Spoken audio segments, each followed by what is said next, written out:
Hi and welcome to the channel. Today I'm going to be showing you how you can take your own logo and how to match all the colours and design features to create your own letterhead and save it as a template. So let's open a new document. So the first thing we need to do is to insert our logo. So go to Insert, Pictures, Picture from File, find your logo and click Insert. Once you've inserted your logo, you won't be able to move it, so select it, go to Wrap Text and select In Front of Text. Okay. So in this logo, you can see we've got quite a variety of different shades of colour. The reason I've picked this one is to show you all the different tools and techniques you can use if you've got a variety of colours in your logo. The most important thing to do when you're matching your logo is to match the colours. So we might have lots of different graphics for our header and our footer, or in just the top part of our letterhead. So the thing that we need to do first of all is to establish our colours. And I need to create a shape. So just go to Insert, Shapes. I'm just going to click on the moon shape here. Just click and draw out a shape. Don't worry about what it is or where it is or the size of it, because all we need to do at the moment is establish our colour palette. Once your shape is selected, go to Shape Format and go to Shape Fill. And now what we need to create is a new batch of colours in our recent colours. So I've just worked on another project and I've got all of these recent colours here. But what I need to do is establish my own by going to More Fill Colours. So here we have our colour wheel. And we have this little cursor here, which we can move around this colour wheel. We've also got this slider here, which lightens and darkens your colour. So if we put it right onto the brightest one, you can see that as I move this cursor, the colour in this square changes. And that will be the colour you've selected.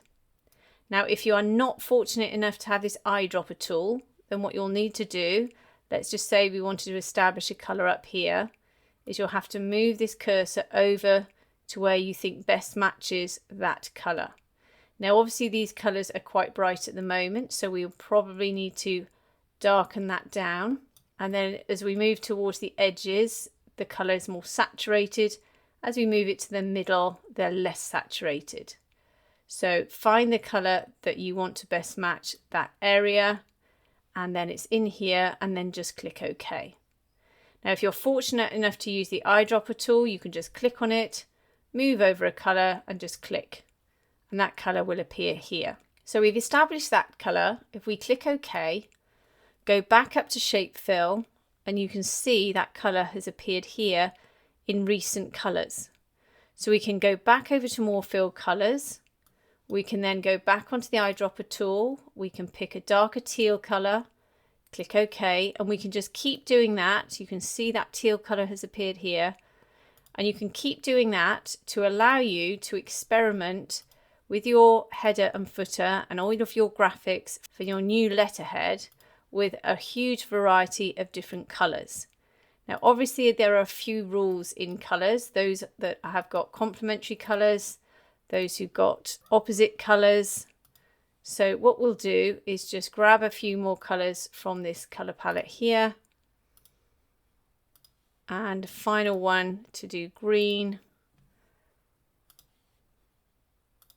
And click OK.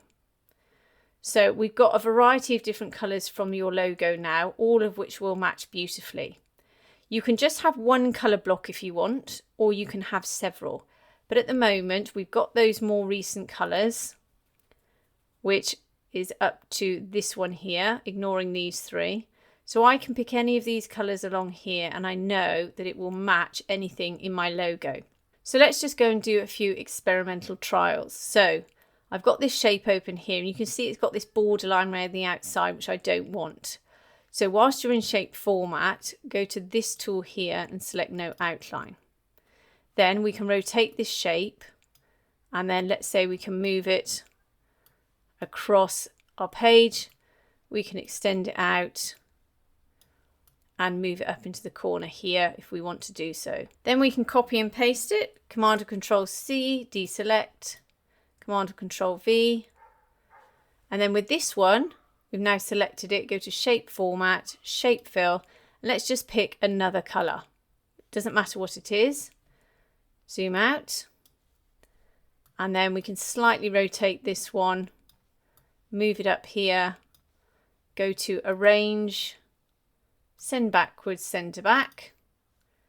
And then we can move this one wherever we want to, making this one into a background color. So you can see we've got these two colors. Now with this yellow one, we can go back to shape fill. We can change it to orange to see how that looks. We can change this top color. We can maybe choose a red, or we can choose a teal. It's up to you.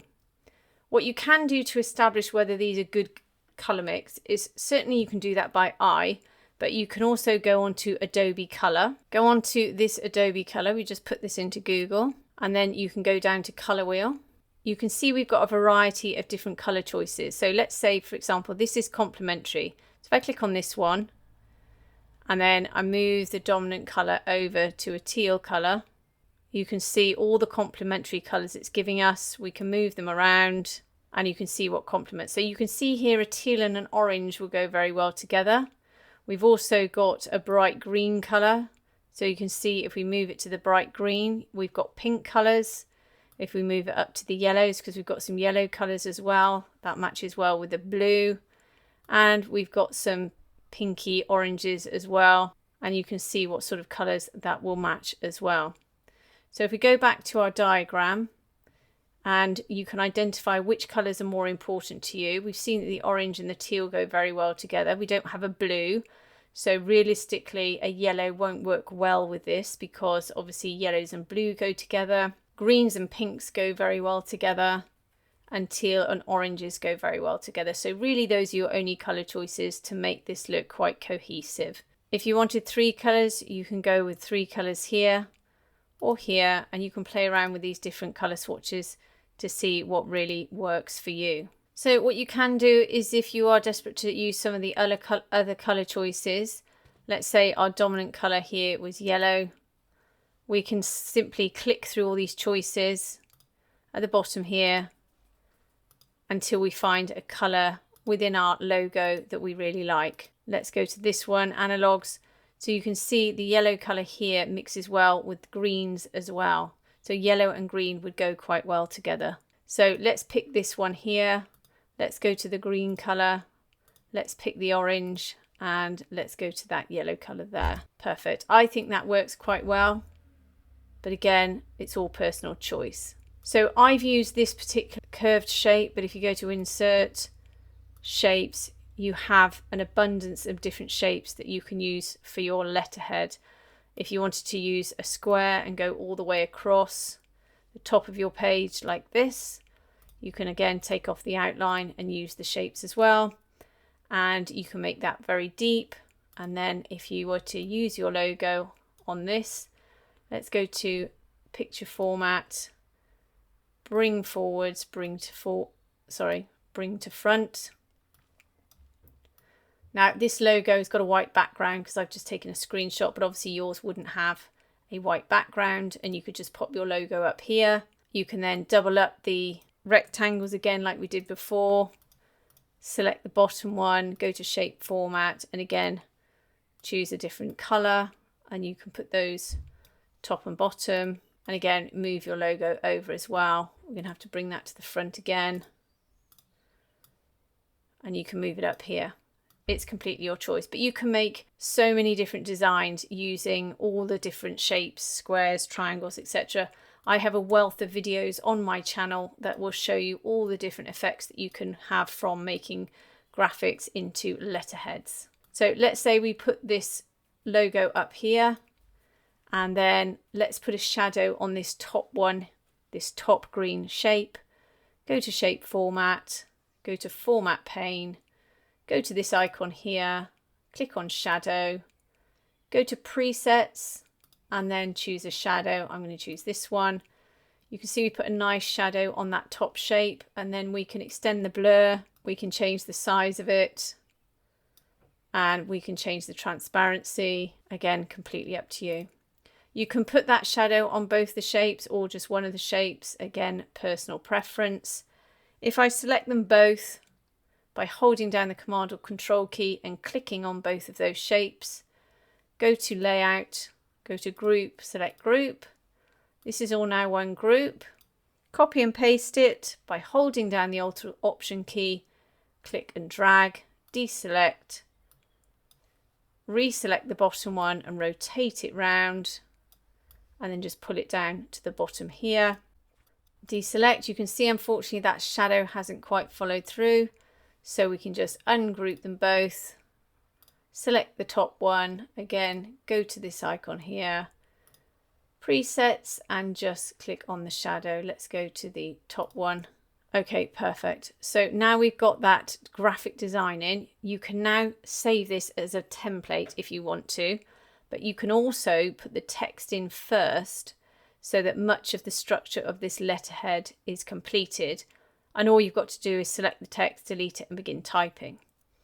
Now for me, on my letterheads, I like to do that by using text boxes. Now once you've completed your design, what you'll find is if you then make a second page, so let's go to Insert, Page Break, you can see that it doesn't copy across to the next page.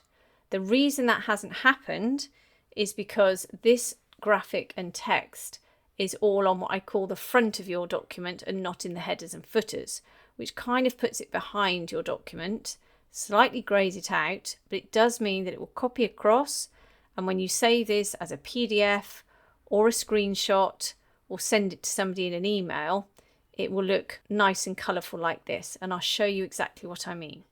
So if you want this to copy across to every page, so select everything, holding down your Command or Control key, go to Group, select Group, just move it around to check everything's there, perfect.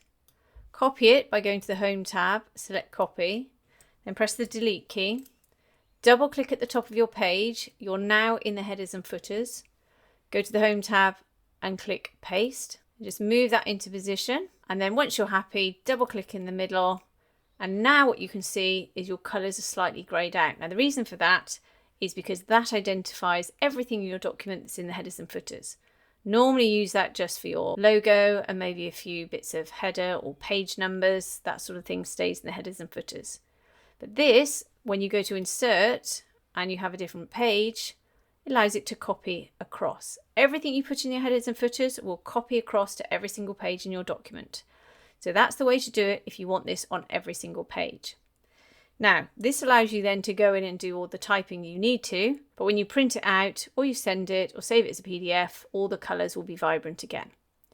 Now, if you want to save all the text as part of the template, I always go to Insert, Text Box, Draw Text Box, click and draw out a text box. I then insert my text. Now, this is just placeholder text. It's nothing important, but I do put the signature block in and a title here. And then I go up to Shape Format, go to Outline and take off the outline around the outside because there is a black border line in every text box. Then I can go to Layout, Align to Center. My text is perfectly lined up in the center. Now this only works if you just want one page of text, because text boxes don't automatically move over to a second page. But generally I only write a letter for one page. But again, if you don't, you would have to use your cursor up here. If you want your text onto separate pages, that's fine. You'll just use your cursor in the normal way as you would start typing a normal letter. I find that text boxes are great because you can adjust the margins and you can move it around. You can raise it up, you can pop it down, you can extend it. And if we take out this white background, Shape Format, Shape Fill, no fill, you can literally put the text anywhere you want. So once you've got your text in place, let's just go to center that, Layout, Align to Center. You can now save this all as a template, which means that when you've saved it as a template, all you'll have to do is to change this section here. Now you can put your address and the date up here in exactly the same way with the text box. I'm not going to show you that today because this video will get too long, but I do have lots of videos that will show you how to do that. So all you need to do is now to save it, is go to File, Save as Template, Name it, just named it green and yellow letterhead. Make sure you're down here in Microsoft Word templates and make sure you're in templates at the top here. And then just click save. Once you've saved your document, when you go into the home tab section, you can see you're in the home tab here. And then in templates, it says more templates, and you've got a section here that says personal. If you now scroll down, you will see green and yellow letterhead. Once you've got that there, you just click on it and click create. Once you've done that, this letterhead will appear. Make all of the changes that you need to. Then when you go to save it, it will ask you to save it as a completely different document. Therefore, saving the original and not spoiling it. So I hope that's helped you today. If it has, please like and subscribe and have a great day.